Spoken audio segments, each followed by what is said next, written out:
مصر کے محل میں ایک ایسا لمحہ آیا جب ایک عورت کی آزمائش اور ایک نبی علیہ السلام کا ایمان تاریخ کا حصہ بن گیا۔ یہ ہے حضرت یوسف علیہ السلام اور زلیخا کے ایک راز کا واقعہ۔ مصر کے سرزمین پر ایک ایسا نورانی نوجوان آیا جس کی مثال نہیں ملتی۔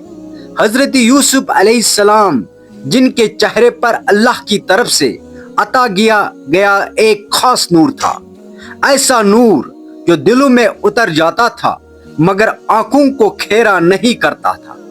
زلیخا عزیز مصر کی بیوی محل کی شان و شوکت میں پلی پڑی تھی۔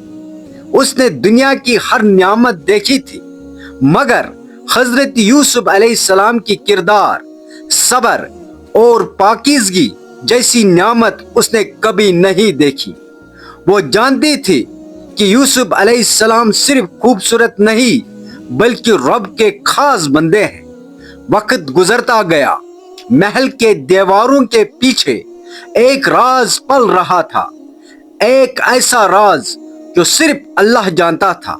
زلیخا کے دل میں ایک ایسی کشمکش تھی، ایک طرف خواہش، دوسری طرف یوسف علیہ السلام کی پاک دامنی۔ ایک دن محل کے دروازے بند تھے، فضا خاموش تھی۔ زلیخا نے یوسف علیہ السلام کو اپنی طرف بلایا مگر یوسف علیہ السلام نے نگاہیں جھکا لی۔ ان کے چہرے پر سفید نور پھیلنے سے زیادہ نمایاں ہو گیا، جیسے رب خود حفاظت فرما رہا ہو۔ حضرت یوسف علیہ السلام نے کہا، میں اللہ سے ڈرتا ہوں، وہی میرا رب ہے۔ یہ وہ لمحہ تھا جہاں اصل راز چھپا تھا۔ یوسف علیہ السلام کا حسن صرف چہرے کا نہیں تھا بلکہ ان کا اصل حسن تقویٰ تھا۔ زلیخا نے پہلی بار محسوس کیا کہ جیسے وہ چاہ رہی ہے وہ دنیا سے نہیں بلکہ رب سے جڑا ہوا۔ دروازے پر شور ہوا، عزیز مصر آ گئے۔ حالات نے رخ بدلا، الزام لگا مگر اللہ نے سچ کو ظاہر کرنا تھا۔